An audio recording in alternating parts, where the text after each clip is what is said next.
Hello everyone, welcome to our channel. Telugu రాష్ట్రాల్లో మారినటువంటి వాతావరణ పరిస్థితులు, కొన్ని జిల్లాల్లో భారీగా పెరిగినటువంటి ఉష్ణోగ్రతలు, మరికొన్ని జిల్లాల్లో మాత్రమే నమోదవుతున్నటువంటి వర్షాలు. వాతావరణ పరిస్థితులు తెలుసుకునే ముందు మీరు ఇంకా మన ఛానల్ కనుక సబ్స్క్రైబ్ చేయనట్లయితే వెంటనే సబ్స్క్రైబ్ చేయండి.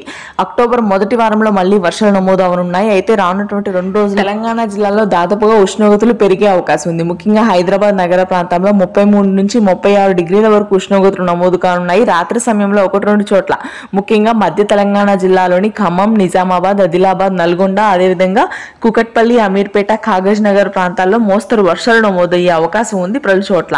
ఇక ఆ తర్వాత మధ్యాంధ్ర, గుంటూరు, కృష్ణా, కోనసీమ ప్రాంతాల్లో మాత్రం వర్షాలు కురుస్తాయి. శ్రీకాకుళం, విజయనగరం, విశాఖపట్నం, ఉత్తర కోస్తా, మధ్యాంధ్ర జిల్లాల మీదుగా అల్పపీడన ద్రోణి కొనసాగే అవకాశం ఉండడంతో మోస్తరు వర్షాలు నమోదవుతాయని వాతావరణ కేంద్రం వెల్లడించింది. రాయలసీమ వ్యాప్తంగా పొడి వాతావరణం ఉంటుంది, ఉష్ణోగ్రతలు పెరుగుతాయి. దక్షిణ తెలంగాణలో కూడా ప్రస్తుతానికి అంటే మహబూబ్ నగర్, గద్వాల్, కరీంనగర్, వరంగల్, వనపర్తి, వికారాబాద్ జిల్లాల్లో కూడా ఎటువంటి వర్షపాత సూచనలు లేవు. అక్టోబర్ 1వ వారంలో మళ్లీ బంగాళాఖాతంలో ఏర్పడినటువంటి అల్పపీడన కారణంగా భారీ వర్షాలు నమోదు కానున్నాయి రాయలసీమ, దక్షిణ తెలంగాణ ప్రాంతాల్లో. అప్పటి వరకు కూడా పొడి వాతావరణమే కొనసాగుతుంది. నెల్లూరు, ప్రకాశం జిల్లాలో కూడా ఇదే పరిస్థితి. Thank you.